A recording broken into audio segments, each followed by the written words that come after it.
Siletz Bay National Wildlife Refuge, here on the central Oregon coast near Lincoln City, was established to protect a very unique and important part of our natural world, estuarine habitats. These habitats are an absolute game changer for wildlife, and this refuge has several estuarine habitats, including tidal marshes, mudflats, and riparian areas. These are basically little havens for all kinds of species. You've got salmon navigating their way through, bald eagles soaring above, and great blue herons just gracefully doing their thing. The best time to see all this excitement is migration season and during the summer.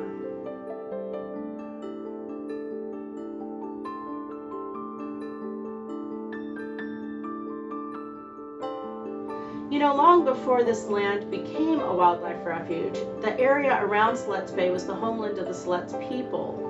It's actually where the bay and later the refuge got its name.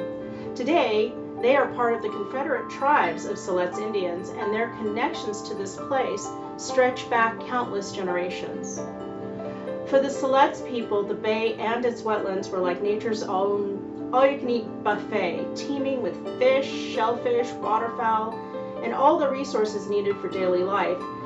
It's really amazing to think how deeply their way of life was woven into the rhythms of this land and water. But then came European settlement, and with it a heartbreaking chapter. The Siletz people were forcibly relocated to reservations, and their ancestral lands were drastically reduced through treaties and land allotments. It's a painful piece of history, and one that still echoes today. Yet despite all that history, the Confederate tribes of Siletz Indians remain deeply connected to this region. They continue to honor their cultural and spiritual ties to the land and water and are working to preserve their heritage for future generations. The tribe actively participated in the development of the Oregon Coast National Wildlife Refuge Complex CCP, or Comprehensive Conservation Plan, that was finalized in 2011. They also partnered with the U.S. Fish and Wildlife Service on the Millport Slough Tidal Restoration Project, which was completed in 2017.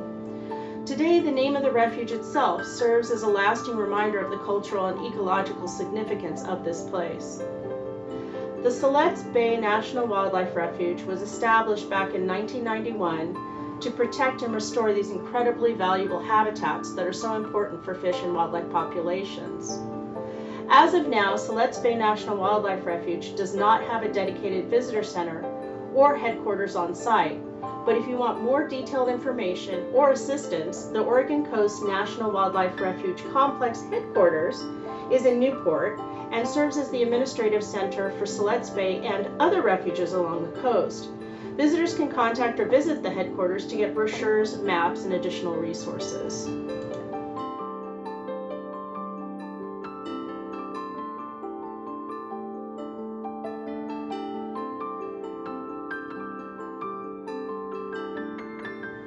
Our visit to the Siletz Bay Refuge was on a cold and clear day in late January 2025.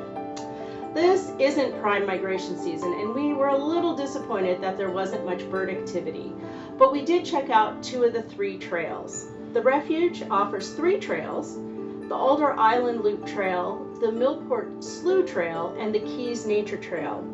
On this visit, the Keys Trail was closed for repairs. So let me go ahead and tell you about the trails at Siletz Bay, because they're like little windows into this incredible estuarine habitat. The first one, and probably the most popular, is the Alder Island Nature Trail. It's a little under a mile. It's a loop trail with a combination of paved and gravel paths winding through the wetlands. It's a great spot for bird watching, especially during migration seasons, but at any time you are likely to catch a glimpse of a great blue heron or 2. Siletz Bay National Wildlife Refuge is also home to black-tailed deer, which is a subspecies of the mule deer which is native to the Pacific Northwest.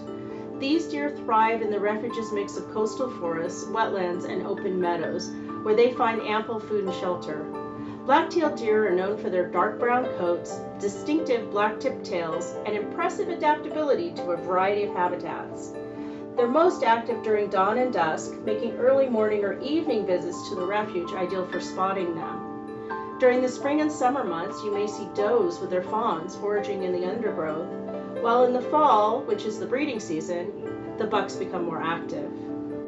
Then there's the Millport Slough Access Trail.